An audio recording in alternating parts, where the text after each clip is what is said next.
Hello friends, welcome to honey GS classes. February 18 and 19 daily current affairs with GS points, Hindu, express, Eenadu and PIB news. So మొత్తం మనకి ఈరోజు 16 articles వార్తల్లో ఉన్నాయి. తెలంగాణ కోసము 2 articles వార్తల్లో ఉన్నాయి. సో ఫస్ట్ చూస్తే పబ్లిక్ ఎగ్జామినేషన్. సో ఈ చట్టం మనకి very very famous. Public examination prevention and unfair means 2024 అని చెప్పేసి సో రాష్ట్రపతి గారు సైన్ చేశారు కాబట్టి ఆ బిల్లు కాస్త చట్టంగా మారిపోతుంది. 111 ఆర్టికల్ ప్రకారము బిల్లు అనే చట్టంగా మారాలి అంటే రాష్ట్రపతి సంతకము, రాష్ట్రపతి యొక్క ఆమోదం అవసరం. కాబట్టి public examination prevention and unfair means అనే బిల్లు అనేది చట్ట రూపంలోకి వచ్చింది. సో ఇది ఎప్పటి నుంచి అమల్లోకి వస్తుందని చెప్పేసి మనకి మళ్ళీ గవర్నమెంట్ ఆఫ్ ఇండియా డేట్ అనేది అనౌన్స్మెంట్ చేస్తుంది, అప్పటి నుంచి అమల్లోకి వస్తుంది. సో ఇది వెరీ ఫేమస్ చట్టం కాబట్టి కంపల్సరీ కొంచెం డెప్త్గా చదువుకోవాలి. సో ఫస్ట్ చూస్తే ఇది ఏ సంస్థలు కండక్ట్ చేసే ఎగ్జామ్స్కి వర్తిస్తుంది. సో మనకి కేవలము యూపీఎస్సీ అని చెప్పేసి, నెక్స్ట్ ఎస్ఎస్సి అని చెప్పేసి, లేదా banking exams, IBPS, railway exams, RRB అని చెప్పేసి, నేషనల్ టెస్టింగ్ ఏజెన్సీ అని చెప్పేసి, హయ్యర్ ఎడ్యుకేషన్ కోసం అని చెప్పేసి ఎంట్రన్స్ టెస్టులు కండక్ట్ చేసే సంస్థ ఎన్టీఏ అని చెప్పేసి పిలుస్తాం. వీటికి మాత్రమే ఇది అప్లికేబుల్ అవుతుంది. స్టేట్ పబ్లిక్ సర్వీస్ కమిషన్స్కి అప్లికేబుల్ కాదు అని చెప్పేసి గుర్తుపెట్టుకోవాలి. నెక్స్ట్ పరీక్ష రాసే విద్యార్థులకు కూడా ఈ చట్టం అనేది వర్తింప చేస్తలేము. నెక్స్ట్ సో ఈ చట్టం ద్వారా మనము వేటిని ప్రివెన్షన్ చేస్తున్నాము, ఏవి అన్ఫెయిర్ మీన్స్ అని చెప్పేసి పిలుస్తాం. సో ఫస్ట్ ఎగ్జామ్ పేపర్ని, సో క్వశ్చన్ పేపర్ని లీక్ చేస్తే గిట్ట సో అది దీని కిందకి ప్రివెన్షన్ అవుతుంది, అన్ఫెయిర్ అవుతుంది. లేదా ఆన్సర్ కీ కూడా కొన్నిసార్లు లీక్ చేస్తారు కొంతమంది, సో ఈ ఆన్సర్ లీకేజీ కూడా దీని కిందకి వస్తుంది. సో కొంతమంది ఎటువంటి సంబంధం లేని వ్యక్తులు ఎగ్జామ్ హాల్లోకి వచ్చి సహాయం చేసేందుకు ప్రయత్నం చేస్తారు. సో వాళ్ళు వస్తారు అంటే ఎటువంటి అధికారులు కాకుండా మిగతా వాళ్ళు ఎగ్జామ్కి అడ్డంకులు సృష్టిస్తే సో వాళ్ళు వస్తారు. నెక్స్ట్ ఇంకేమొస్తుందంటే సో ఫేక్ ఎగ్జామ్స్ కండక్ట్ చేసినా, లేదా ఫేక్ అడ్మిట్ కార్డు ఇచ్చినా, లేదా ఫేక్ అపాయింట్మెంట్ లెటర్ ఇచ్చినా కూడా అవన్నీ దీని కిందకైతే వస్తాయి. అవన్నీ గుర్తుపెట్టుకోవాలంటే కొద్ది వరకు ఫోకస్ చేయాలి.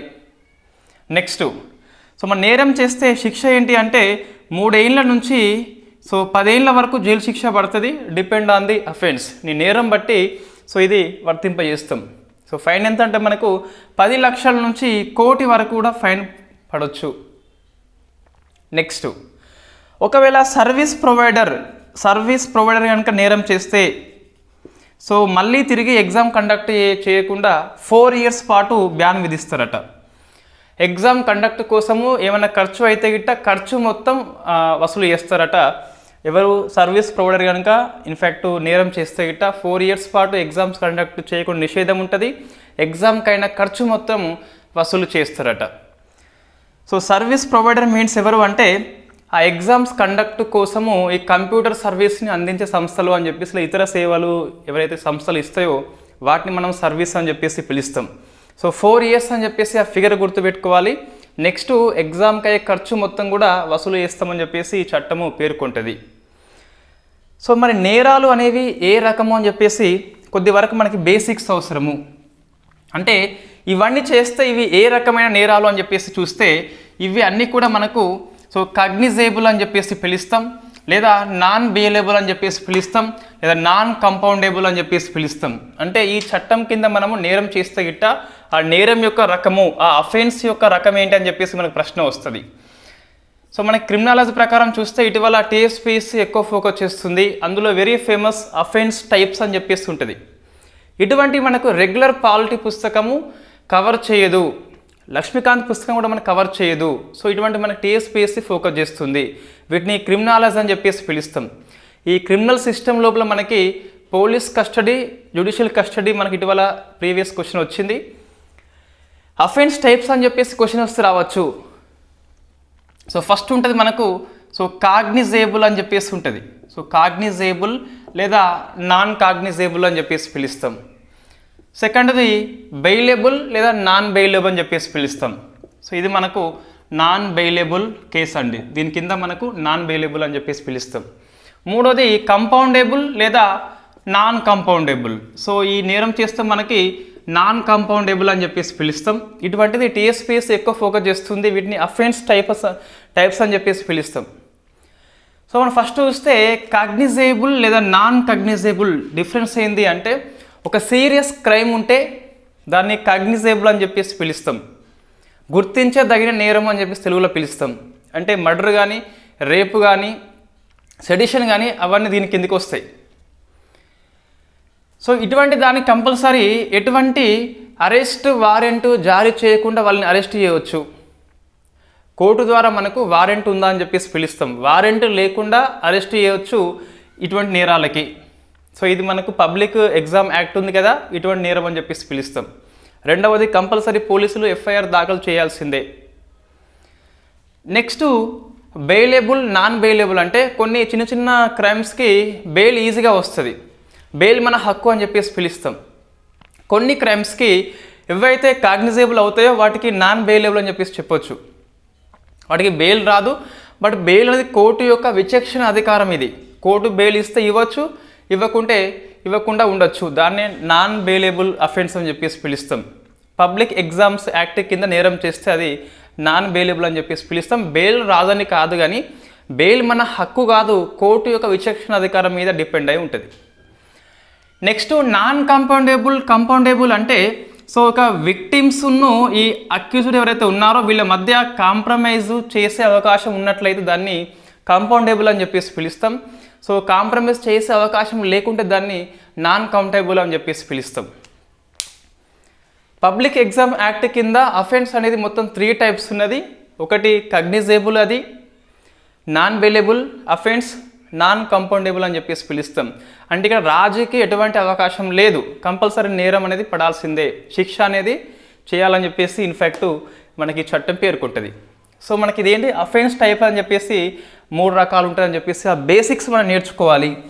సో జిఎస్లో మనకి ట్రెండ్ మారిందండి. ఇంతకుముందు చూస్తే ఆర్టికల్ నెంబర్ 22 వస్తాయి. ఇవన్నీ అంత డెప్త్గా మనకు లేకుండే. క్రిమినల్ సిస్టమ్ని ఇంతవరకు క్వశ్చన్స్ ఎప్పుడు అడగలే, బట్ 2020 నుంచి చూస్తే మనకు యూపీఎస్సీ కూడా ఫోకస్ ఎక్కువ చేస్తుంది. సో మనకు ఫస్ట్ అయిపోయింది public exam act prevention unfair means అని చెప్పేసి పిలుస్తాం. Next food corporation of India యొక్క అధీకృత మూలధనాన్ని గవర్నమెంట్ ఆఫ్ ఇండియా పెంచింది. ఇంతకుముందు 10,000 కోట్లు ఉండే, సో ఇది 21,000 కోట్లకు పెంచింది. అంటే ఎంత పెంచినట్టు, రెట్టింపు చేసింది, లేదా 110% అయితే పెంచడం జరిగింది. సో ఎఫ్సిఐ యొక్క క్యాపిటల్ని పెంచింది. 10,000 కోట్లు ఉన్నదాన్ని 21,000 కోట్లు అని చెప్పేసి చేయడం జరిగింది. సో మనకి ఇది ఎకనామిక్ కిందకి వస్తుంది. ఎఫ్సిఐ చూస్తే ఫుడ్ కార్పొరేషన్ యాక్ట్ 1964 ప్రకారము 1965లో ఏర్పాటైంది కాబట్టి ఇది ఒక చట్టబద్ధ సంస్థ అని చెప్పేసి మనం చెప్పొచ్చు. సో ఎల్కే జా కమిటీ సిఫార్సు మేరకు అని చెప్పేసి దీన్ని ఏర్పాటు చేస్తారు. సో దీని యొక్క విధి ఏంటి, మనకు మొత్తం 3 రకాల విధులు ఉంటాయండి. ఫస్ట్ మినిమం సపోర్ట్ ప్రైస్కి, సో ఇన్ఫ్యాక్ట్ ధాన్యాన్ని సేకరణ చేస్తుంది, అంటే కొనుగోలు చేస్తుంది ఒకటి.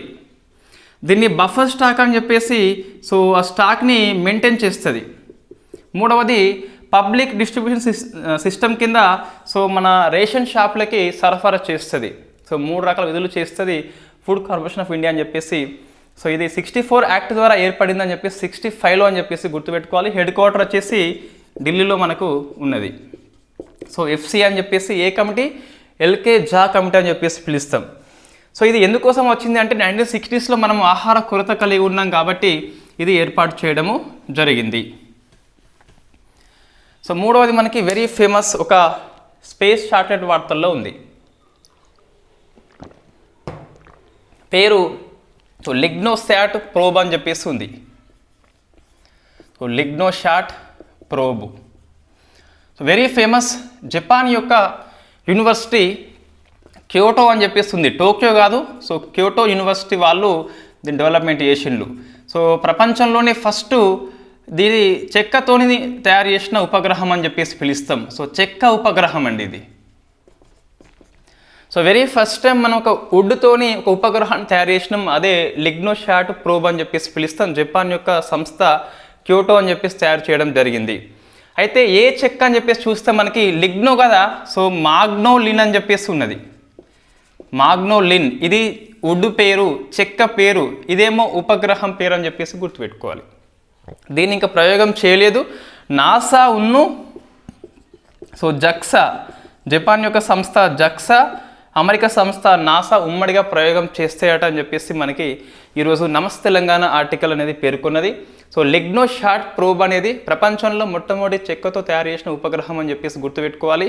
క్యోటో యూనివర్సిటీ వాళ్ళు డెవలప్మెంట్ చేసిండ్లు, నాసా ప్లస్ జాక్సా రెండు కలిపి దీన్ని ప్రయోగం చేస్తున్నాయి. సో వెరీ వెరీ ఫేమస్, ఇది గుర్తుపెట్టుకోవాలి. ఫస్ట్ ఇన్ న్యూస్ కాబట్టి, స్పేస్ ప్రయోగం కాబట్టి వెరీ వెరీ ఫేమస్. సో మన ఈరోజు ఆర్టికల్ లోపల ఇది ఫస్ట్ది వెరీ వెరీ ఫేమస్ అని చెప్పేసి గుర్తుపెట్టుకోవచ్చు. అంటే కంపల్సరీ దీన్ని అధ్యయనం చేయాలి. సో మనకి రోజుకి ఎక్కువ ఆర్టికల్స్ అనిపిస్తే కనీసం ముఖ్యమైన ఆర్టికల్స్ అని చెప్పేసి కొన్ని ఉంటాయి, వాటిని అధ్యయనం చేయాలి క్రమం తప్పకుండా. నెక్స్ట్ది ఇన్ఫ్యాక్ట్ ఈరోజు హిందూ ఆర్టికల్, ఎక్స్ప్రెస్ ఆర్టికల్, భారతదేశంలో మొట్టమొదటి స్పై శాటిలైట్ని ఏప్రిల్లో ప్రయోగం చేస్తున్నామట. So first Indian spy satellite, మన పేరు పెట్టుకోలేదు, దీన్ని టాటా అడ్వాన్స్డ్ సిస్టమ్స్ లిమిటెడ్ వాళ్ళు తయారు చేయడం జరిగింది. దీనికి ఒక లాటిన్ అమెరికా కంపెనీ సహాయం చేస్తుంది. దాని పేరు వచ్చేసి మనకు సో శాటిలో లాజిక్స్ అని చెప్పేసి పిలుస్తాం. సో శాటిలో లాజిక్స్ స్పెల్లింగ్ ఏముందంటే SCATELLOGICS అని చెప్పేసి ఉన్నది. శాటిలో లాజిక్స్ అని చెప్పేసి పిలుస్తాం. సో ఇది లాటిన్ అమెరికా కంపెనీ హెల్ప్ చేసింది TASL కంపెనీకి. ఇది ఏప్రిల్లో ప్రయోగం చేస్తాం మనము. దీని యొక్క రాకెట్ పేరు చూస్తే ఉపగ్రహం పేరు ఇంకా మనకి ఏమి ఇవ్వలేదు, రాకెట్ పేరు ఇవ్వలేదు, కానీ స్పేస్ ఎక్స్ సంస్థ ప్రయోగిస్తుంది. సో స్పేస్ ఎక్స్ ప్రయోగించింది అంటే ఇస్రో నుంచి కాదు, శ్రీహరికోట నుంచి కాదని చెప్పేసి గుర్తుపెట్టుకోవాలి. కేప్ కెన్నడీ అని చెప్పేసి మనకి అమెరికాలో ఉంటుంది, ఇక్కడ నుంచి స్పేస్ ఎక్స్ సంస్థ ప్రయోగిస్తుంది. సో TASL యొక్క ఉపగ్రహము. సో ఫస్ట్ స్పై అని చెప్పేసి హిందూ ప్లస్ ఎక్స్ప్రెస్ పేర్కొన్నది. నేను సెర్చ్ చేసిన, ఇన్ఫ్యాక్ట్ చాలా న్యూస్ ఆర్టికల్స్ ఇండియా టుడే అని చెప్పేసి, లైవ్ మింట్ అని చెప్పేసి అన్నిటిలో ఇవ్వడం జరిగింది. వాస్తవంగా ఈరోజు ఫస్ట్ స్పై అని చెప్పేసి పిలుస్తాం దీన్ని. సో అంటే దెర్ ఈస్ నో అని చెప్పేసి చెప్పొచ్చు. ఎందుకు అంటే 2009లో మనము ఇన్ఫ్యాక్ట్ PSLV-C12 ద్వారా రీశాట్-2 అని చెప్పేసి ప్రయోగించినాము. ఇది భారతదేశంలో మొట్టమొదటి గూఢాచార లేదా స్పై అని చెప్పేసి పిలుస్తాం. దీన్ని ముద్దుగా ఇన్ఫ్యాక్ట్ అప్పటి ఎవరు మన్మోహన్ సింగ్ మనకి ప్రైమ్ మినిస్టర్ ఉండే. So I in the sky అని చెప్పేసి మనకి చెప్పడం జరిగింది.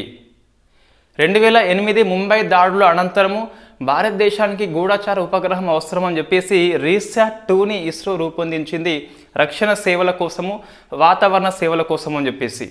అయితే అఫీషియల్గా మనకు స్పై అని చెప్పేసి ఇస్రో ఇక్కడ పేర్కొనలేదు, బట్ మన పత్రికలు, ఇండియా మీడియా పూర్తిగా స్పై అని చెప్పేసి చెప్పడం జరిగింది.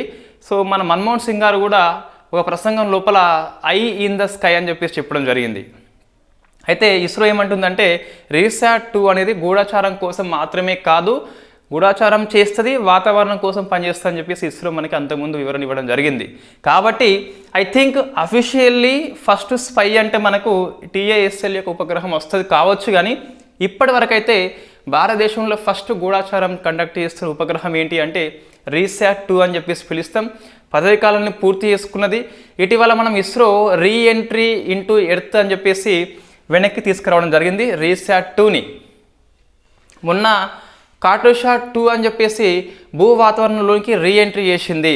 ఒక ఉపగ్రహాన్ని పంపిన తర్వాత అంతరిక్షంలో శిథిలంగా ఉండొద్దని చెప్పేసి క్షేమంగా భూమికి వచ్చే సాంకేతికత ఇస్రో సాధించింది. మెగాట్రాపిక్స్ 1 అని చెప్పేసి very first time reentry successful చేయడం జరిగింది.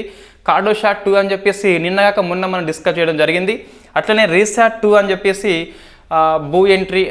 రీఎంట్రీ అని చెప్పేసి చేయడం జరిగింది. సో నేను ఏమంటున్నా అంటే ఎస్ ఇట్ ఈస్ ఫస్ట్ కావచ్చు స్పై శాటిలైట్, బట్ మనకి అంతకుముందే ఉన్నది 2009లో అని చెప్పేసి రీశాట్-2 అని చెప్పేసి గుర్తుపెట్టుకోవాలి. ఇది ఇస్రో సంస్థ, ఇది ఒక ప్రైవేట్ సంస్థ. అయితే రీశాట్-2కి ఇజ్రాయెల్ ఇండస్ట్రీస్ లిమిటెడ్ అని చెప్పేసి ఒకటి ఇజ్రాయెల్ సంస్థ హెల్ప్ చేసింది. ఇన్ఫ్యాక్ట్ అందుకోసం అని చెప్పేసి ఇది దేశీయంగా ఫస్ట్ స్పై కావచ్చు మేబీ. మొత్తం మీద నాకు తెలిసి RISAT first spy satellite in India. Israel help చేస్తుంది దీనికి. కాబట్టి ఈ TASL యొక్క స్పై శాటిలైట్ అనేది భారతదేశీయంగా తయారు చేయబడ్డ స్పై కావచ్చు, కానీ ఫస్ట్ అయితే దాదాపుగా కాదని చెప్పేసి మనం చెప్పొచ్చు. మన సోర్స్ ఏంటి అంటే ఇస్రో యొక్క వెబ్సైట్లో రీశాట్ అనేది స్పై అని చెప్పేసి స్పష్టంగా పేర్కొన్నారు. బట్ వెదర్స్ కూడా హెల్ప్ చేస్తుంది. రైట్, ఇవి 2 ఆర్టికల్స్ వెరీ వెరీ ఫేమస్ అండి. ఇది ఫస్ట్ స్పై శాటిలైట్ అని చెప్పేసి TASL సంస్థ ఉన్ను శాట్లో లాజిక్స్ అని చెప్పేసి లాటిన్ అమెరికా కంపెనీ హెల్ప్ చేస్తుంది కదా, అవి 2 మనకి వెరీ వెరీ ఫేమస్. 2 కంపల్సరీ గుర్తుపెట్టుకోవాలి. నెక్స్ట్ వాయు శక్తి అని చెప్పేసి మనకి వార్తల్లో ఉంది, PIB న్యూస్ ఇది. సో వాయు శక్తి అని చెప్పేసి 24 in fact Indian air force conduct చేస్తుంది, రాజస్థాన్లోని పోఖ్రాన్ లోపల కండక్ట్ చేస్తుంది. సో భారతదేశంలో ఉన్న ఎయిర్ప్లేన్స్ ఏవైతే ఉన్నాయో కంబ్యాట్ క్రాఫ్ట్ ఏవైతే ఉన్నాయో వాటిని ఎగ్జిబిట్ చేస్తుంది, తమ శక్తిని ప్రపంచానికి చూపెడుతుంది ఇటువంటి ఏది ఎక్సర్సైజ్ ద్వారా. సో దీనికి ఒక థీమ్ మనకు కనిపిస్తుంది, మెరుపు వేగంతో ఆకాశాన్ని తాకాలని చెప్పేసి మనకు థీమ్ అయితే కనిపిస్తుంది. సో మెరుపు వేగంతో ఆకాశాన్ని తాకాలని చెప్పేసి థీమ్ మనకు ఉన్నది, దాన్ని ఆకాశం నుండి మెరుపు దాడి అని చెప్పేసి ఆ థీమ్ కనిపిస్తుంది. సో ఆకాశం నుండి మెరుపు దాడి అని చెప్పేసి అర్థం వచ్చేలా థీమ్ తీసుకోవడం జరిగింది. మన థీమ్ అనేది వెరీ రేర్గా కనిపిస్తుంది ఎక్సర్సైజ్కి. సో థీమ్ ఉంది కాబట్టి కొంచెం గుర్తుపెట్టుకోవాలి.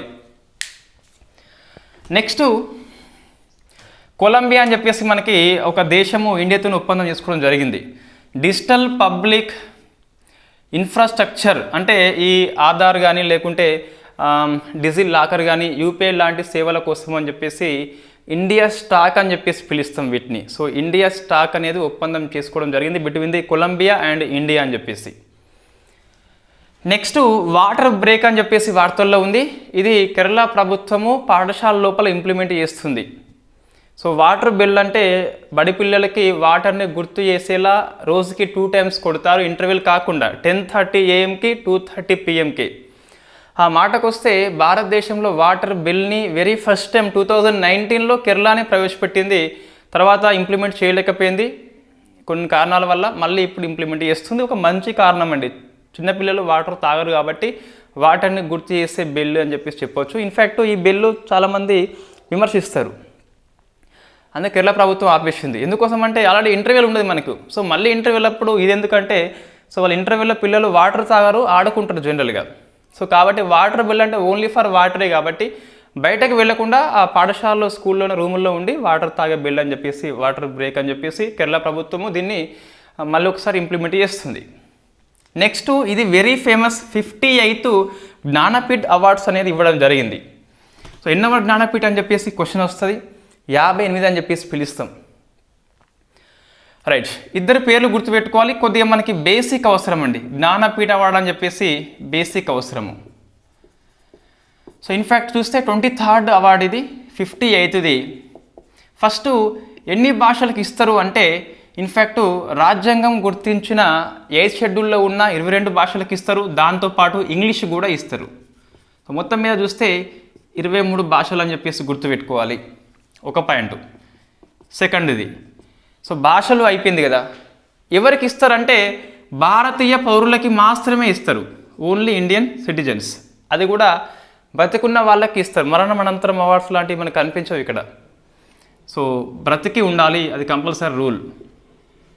నెక్స్ట్ ఈ ఇయర్ అవార్డు ఇస్తే గిట్ట ఒక భాషకు వస్తే next year plus next year ఈ 2 సంవత్సరాలకు ఆ భాషను మనము తీసుకోము.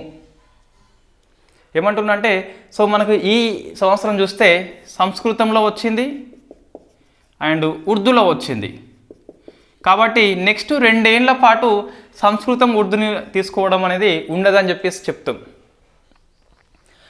రైట్, ఎంత నగదిస్తారు అంటే 11 లక్షలు అని చెప్పేసి మన హిందూ ఆర్టికల్ మీరు సెర్చ్ చేయండి, జ్ఞానపీఠ్ అవార్డు హిందూ అని చెప్పేసి కొట్టేస్తే హిందూ ఆర్టికల్ వస్తుంది, 11 లక్షలు అని చెప్పేసి.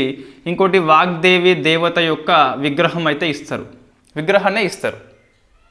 రైట్, తెలుగు పేపర్లో మనకి ఇది 21 lakhs అని చెప్పేసి ఇవ్వడం జరిగింది. సో మన డౌట్ వచ్చింది వెంటనే మనము జ్ఞానపీఠ అని చెప్పేసి ఒరిజినల్ సైట్ మనకు కనిపిస్తుంది, ఆ జ్ఞానపీఠ పేరుతోనే ఉంటుంది.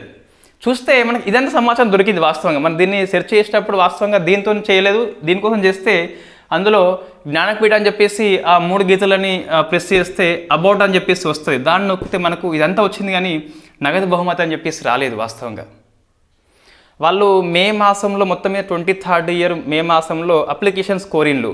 అందులో ఇవన్నీ రూల్స్ కనిపించినాయి కానీ ఇంత ఇస్తామని చెప్పేసి వాళ్ళు చెప్పలేదు. సరే, మరి వికీపీడియా మనకు కనిపిస్తుంది వెంటనే.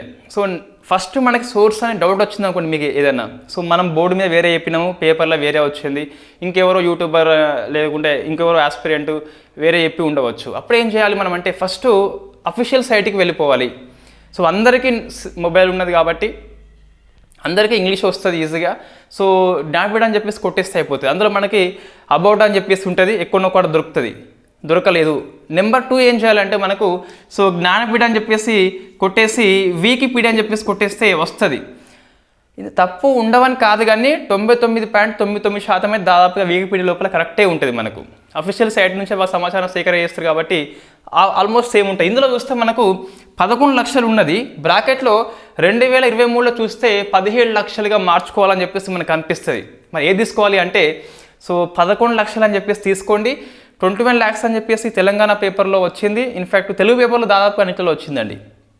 మరి ఇండియన్ ఎక్స్ప్రెస్ అని చెప్పేసి చూస్తే అందులో మనకు నగదు బహుమతి అక్కడ ఏమి ఇవ్వలేదు. సో అని స్కిప్ చేసిండు డౌట్ మొత్తం డౌట్ వచ్చేసి.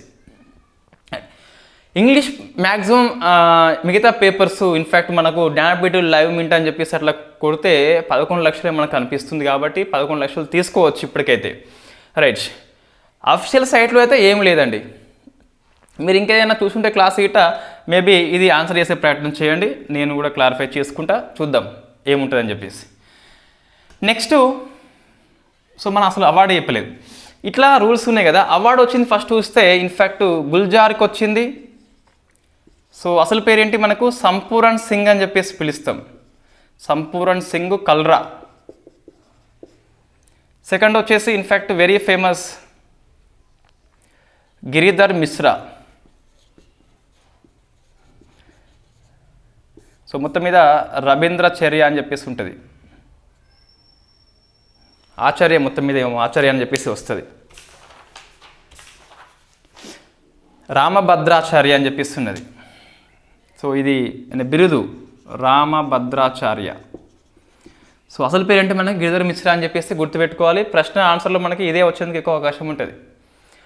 రైట్, ఇతనికేమో ఇన్ఫ్యాక్ట్ ఉర్దూలో వచ్చింది.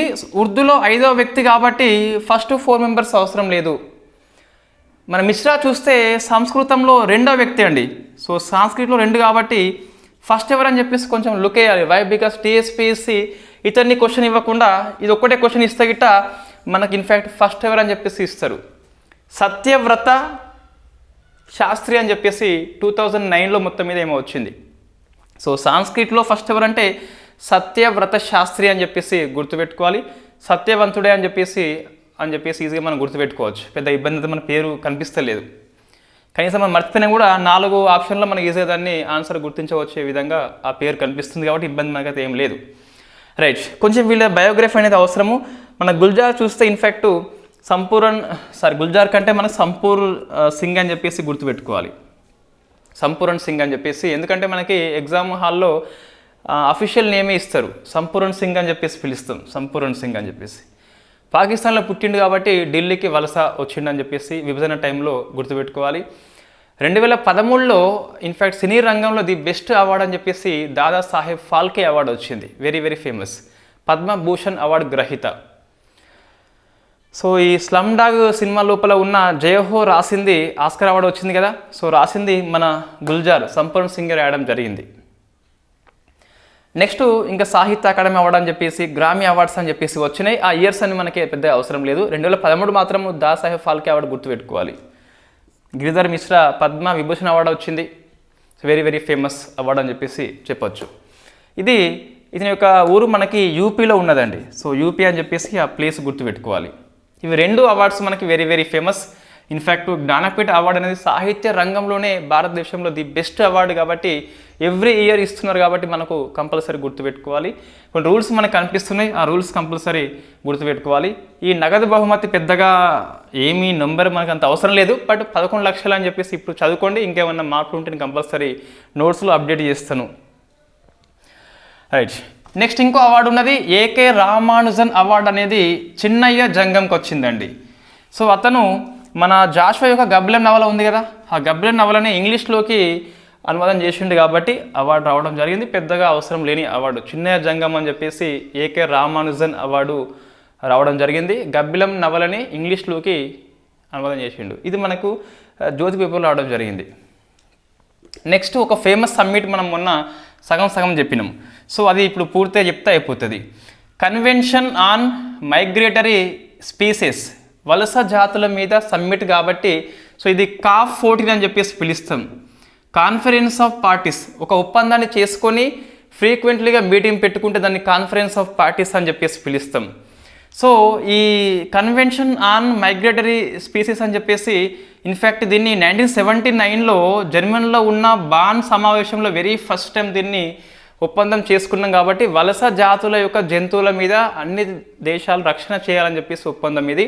దీన్నే మనం బాన్ కన్వెన్షన్ అని చెప్పేసి పిలుస్తాం. 1983 నుంచి ఇది అమల్లోకి వచ్చింది. ఇండియా కూడా సంతకం చేయడము జరిగింది. సో కొద్ది వరకు మనకు క్లైమేట్ చేంజ్ మీద కాఫ్ అని చెప్పేసి మనకి వార్తల్లో ఉన్నది డిస్కస్ చేసినాము. అది ఎంత ఇంపార్టెంట్, ఇది కూడా అంతకంటే ఎక్కువ ఇంపార్టెంట్. సో మనకి ఎప్పుడు కరెంట్ అఫైర్స్ కనిపించలేదు. మనం 22 జనవరి నుంచి స్టార్ట్ చేసినాం కదా. సో ఎందుకు కనిపించలే అంటే ఇది ఎవ్రీ 3 ఇయర్స్ జరుగుతుందట. మన ఈరోజు డౌన్ టు ఎర్త్లో సండే నిన్న ఇవ్వడం జరిగింది. సో 3 ఏళ్ళకి లాస్ట్ది మనకు 2020లో జరిగిందండి. అది ఇండియా హోస్ట్ చేసిందట. సో ఇన్ఫ్యాక్ట్ COP13 వచ్చేసి ఇండియా హోస్ట్ చేసింది.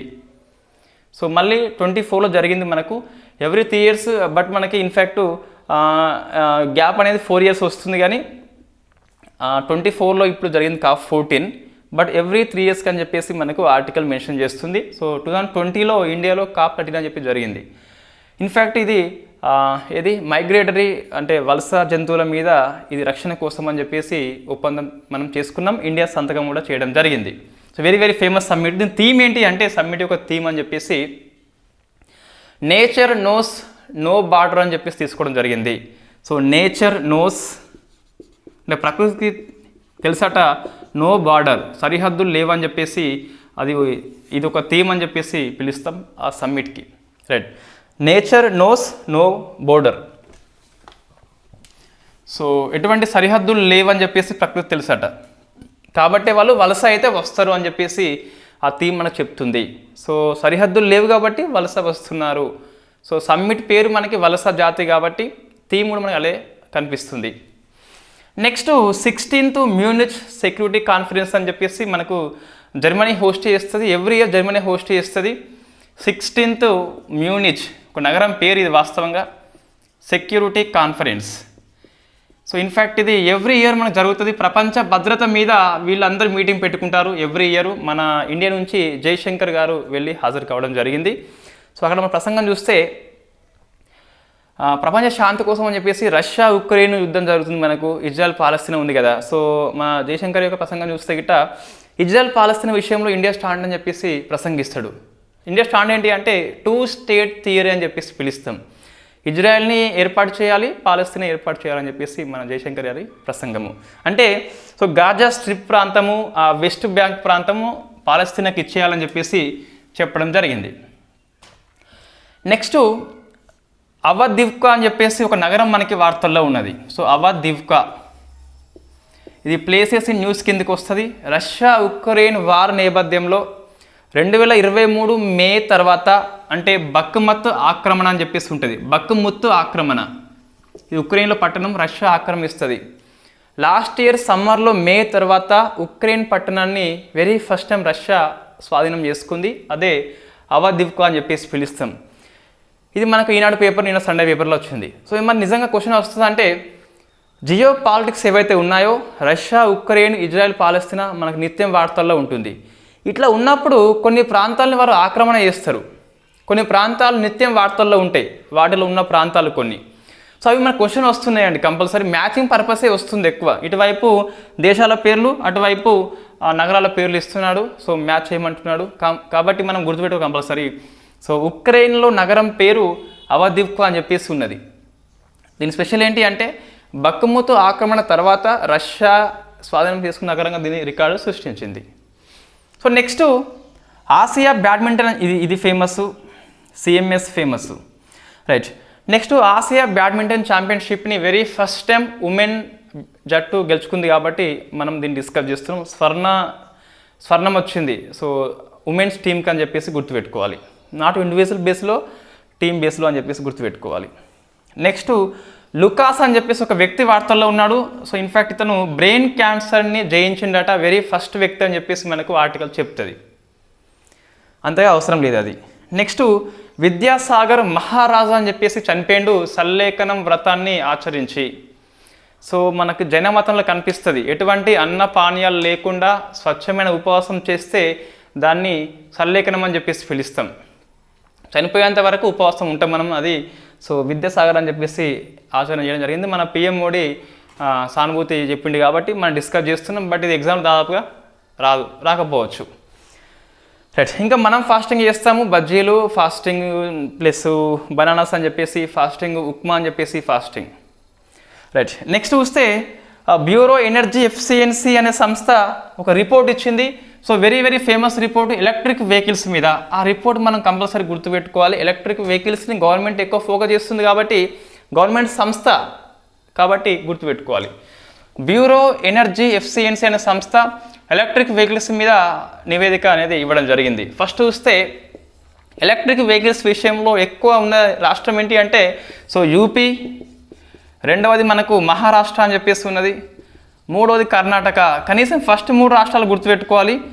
సో మన టీఎస్పీఎస్సీ ఎగ్జామ్ జూన్లో ఉండొచ్చు కాబట్టి ప్రిలిమ్స్ ఈరోజు సుప్రీంకోర్టులో మన కేసు అట ఉందట మొత్తం మీద.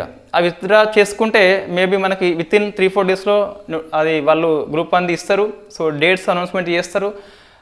జూన్లో లేదా మే లాస్ట్లో ఎగ్జామ్ ఉంటే ఉండొచ్చు. కాబట్టి అప్పటికల్లా ఇది వెరీ వెరీ ఫేమస్ అయిపోతుంది మనకు.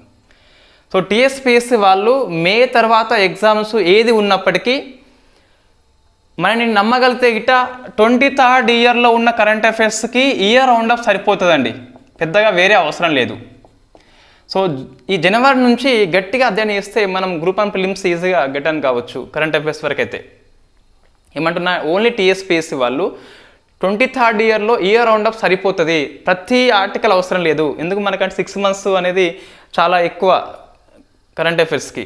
ఎగ్జామ్ జూన్లో ఉన్నట్లయితే ఏప్రిల్, మార్చ్, ఫిబ్రవరి ఎక్కువ వస్తాయి, జనవరి కూడా రావచ్చు. ఈ 4 months బాగా వస్తాయి. మిగతా ఇవన్నీ పెద్దగా అవసరం లేని, అంటే వెరీ ఇంపార్టెంట్ అయితే తప్పించి అధ్యయనం చేయొద్దు. రోజులు ఎక్కువైనా కొలేదు మనం లాస్ట్ ఆర్టికల్స్ అన్నీ స్కిప్ చేసుకుంటూ వెళ్ళిపోవాలి. రైట్. ఎలక్ట్రిక్ వెహికల్స్ యొక్క ఛార్జింగ్ స్టేషన్స్, ఛార్జింగ్ చూస్తే ఇట్లా ఫస్ట్ ర్యాంకు కర్ణాటక ఉన్నదండి. సో కర్ణాటక ఇక్కడ 3rd ఉంది కదా, ఇక్కడ చూస్తే మనకు ఫస్ట్ ర్యాంక్ ఉన్నది. సో 2nd ర్యాంక్ మహారాష్ట్ర అని చెప్పేసి ఉన్నది, 3rd ర్యాంకు ఢిల్లీ అని చెప్పేసి ఉన్నది. సో ఈ 3 కంపల్సరీ గుర్తుపెట్టుకోవాలి. సో ఇన్ఫ్యాక్ట్ ఎందుకోసం అంటే ఎలక్ట్రిక్ వెహికల్స్ కాబట్టి కంపల్సరీ గుర్తుపెట్టుకోవాలి. ఇది మనకి ఈరోజు కరెంట్ అఫైర్స్. తెలంగాణ కోసం చూస్తే తెలంగాణ మనం ఏం స్కిప్ చేయట్లేదండి. సో మనం ప్రతిదీ డిస్కస్ చేస్తున్నాం. ఇన్ఫ్యాక్ట్ ఇంకా ఎక్కువే డిస్కస్ చేస్తున్నాం, అవసరం దానికంటే ఎక్కువనే డిస్కస్ చేస్తున్నాం. తెలంగాణ మొత్తం మీద ఈరోజు అగ్నిమాపక కేంద్రం అని చెప్పేసి మన హైదరాబాద్లో స్టార్ట్ చేయడం జరిగింది. అదొకటే మనకు అయితే వార్తల్లో ఉన్నది. సో అదొకటి నోట్స్లో ఇస్తాను చూడండి. అయితే మన ఫిబ్రవరి మంత్ మ్యాగజైన్ పంపలేదు మొత్తం మీద. సరే, ఓకే, ఇది ఒకటి మన వార్తలు ఉన్నదండి. ఏంటంటే సో నానక్ రాంగూడ లోపల అగ్నిమాపక కార్యాలయాన్ని ఓపెన్ చేసినట్టు, దీనికి క్రెడై అనే సంస్థ ఫండింగ్ చేయడం జరిగింది 17 కోట్లు అని చెప్పేసి. అది కూడా మనకి ఈరోజు వార్తల్లో ఉన్నది. మిగతా ఇది కూడా ఎగ్జామ్ దృష్టి అయితే ఏం అవసరం లేదు. 6 గ్యారంటీలో యాజ్ అండ్ టుడే 2 గ్యారంటీలు మాత్రమే అమలైనాయి, మనం డిస్కస్ చేసినాము. ఇంకా 4 గ్యారంటీలు ఎప్పటి నుంచి అమలుకి వస్తాయో దెర్ ఇస్ నో క్లారిటీ అని చెప్పేసి చెప్పొచ్చు. అది అమల్లోకి వచ్చినాక మనం డిస్కస్ చేయాలి. ఇన్ఫ్యాక్ట్ అది ఏం, దానికి ఎవరు అర్హులో తెలియదు, ఇంకా గవర్నమెంటే చెప్పలేదు కదా. రోజు పేపర్లో ఇస్తుంటాడు అది ఉంటే అర్హత, ఇది ఉంటే అర్హత లేదని చెప్పేసి. సో మార్చి 1 నుంచి అయితే అమల్లోకి వస్తుందని చెప్పేసి సీఎం గారు చెప్పడం జరిగింది. కాబట్టి 1 నుంచి అమల్లోకి వచ్చినప్పుడు మార్చి 2nd పేపర్ నాడు ఈజీగా ఇస్తారు, వీళ్ళు అర్హులు వీళ్ళు కాదని చెప్పేసి. అప్పుడు మనం డిస్కస్ చేయవచ్చు. రైట్. ఇది మనకు వార్తల్లో ఉంది ఈరోజు తెలంగాణ కరెంట్ అఫైర్స్. ఒకసారి చూస్తే ఈరోజు ఎగ్జామ్లో వెరీ వెరీ ఇంపార్టెంట్ ఇన్ఫ్యాక్ట్.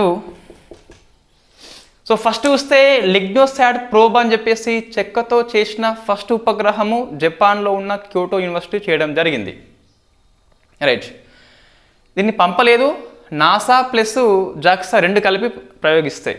సెకండ్ది ఫస్ట్ స్పై ఉపగ్రహం అని చెప్పేసి TASL సంస్థ రూపొందించింది.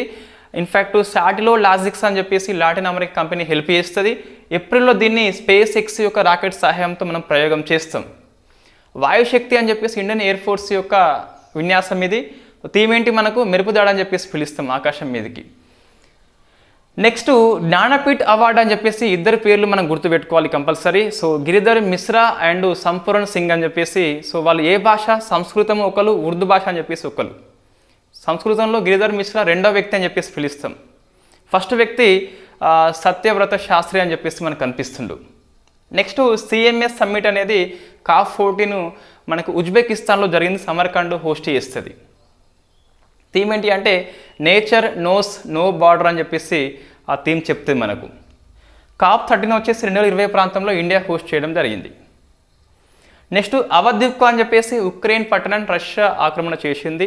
సో 2023 మేలో బక్ముత్ అని చెప్పేసి ఆక్రమణ చేసింది. ఆసియా బ్యాడ్మింటన్ ఛాంపియన్షిప్ని వచ్చేసి ఇండియా మహిళా టీం గెలుచుకోవడం జరిగింది. వెరీ ఫస్ట్ టైం కాబట్టి గుర్తుపెట్టుకోవాలి. So bureau energy efficiency report ఇచ్చింది. సో రాష్ట్రాల పేర్లు అవసరము. ఎలక్ట్రిక్ వెహికల్స్ సంఖ్య చూస్తే యూపీ జనాభా ఎక్కువ కాబట్టి మనకి ఈజీగా గుర్తుంటుంది. ఎలక్ట్రిక్ వెహికల్స్ ఛార్జింగ్ చూస్తే గిట్ట కర్ణాటక అని చెప్పేసి గుర్తుపెట్టుకోవాలి. ఇది ఈరోజు కరెంట్ అఫైర్స్.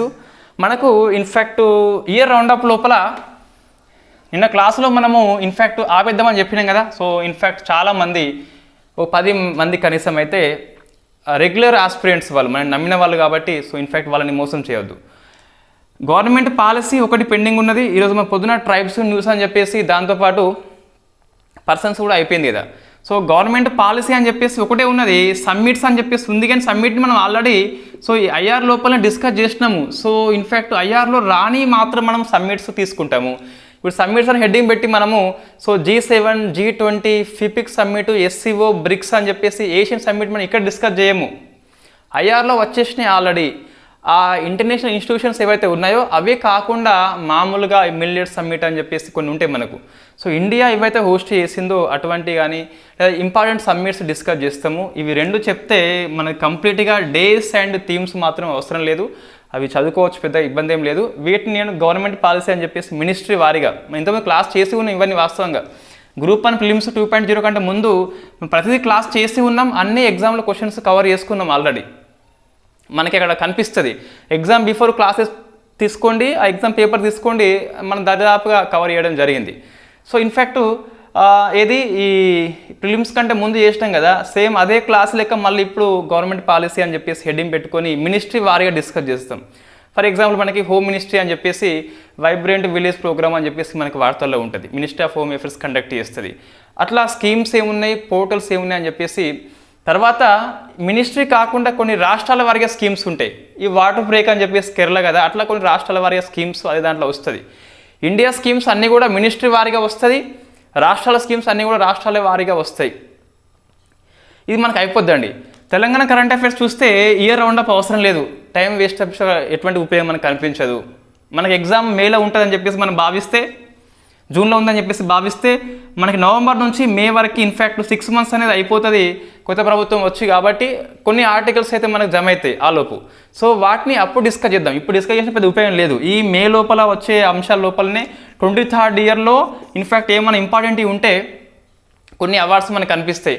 ఆ అవార్డ్స్ లాంటివి మనం ఏమైనా ఉంటే గిట్ట ఇక్కడ దీన్ని కల్పిస్తే అయిపోతుంది. తెలంగాణ రౌండప్ ఇప్పుడు అవసరం లేదు. మే మాసంలో మనం జూన్ మాసంలో బిఫోర్ ఎగ్జామ్కి 1 month బిఫోర్ డిస్కస్ చేద్దాం. ఇప్పుడు అవసరం లేదు. సో గవర్నమెంట్ పాలసీ సబ్మిట్స్ కాకుండా ఇంకేమైనా ఉన్నాయా మీరు కామెంట్ చేయండి, నేను చెప్పే ప్రయత్నం చేస్తా 3-4 daysలో. Thank you very much. 3-4 days time పడుతుందండి. ఎందుకోసం అంటే సో 12 మ్యాగజైన్లు మన దగ్గర ఉన్నాయి. వాటిని మినిస్ట్రీ వారి డివైడ్ చేయాలంటే కనీసం 2 days టైం పడుతుంది. సో ఇవాళ మండే కాబట్టి ట్యూస్డే, వెడ్నెస్డే, సో థర్స్డే మనకి క్లాస్ ఉంటుంది గవర్నమెంట్ పాలసీ మీద. Thank you very much.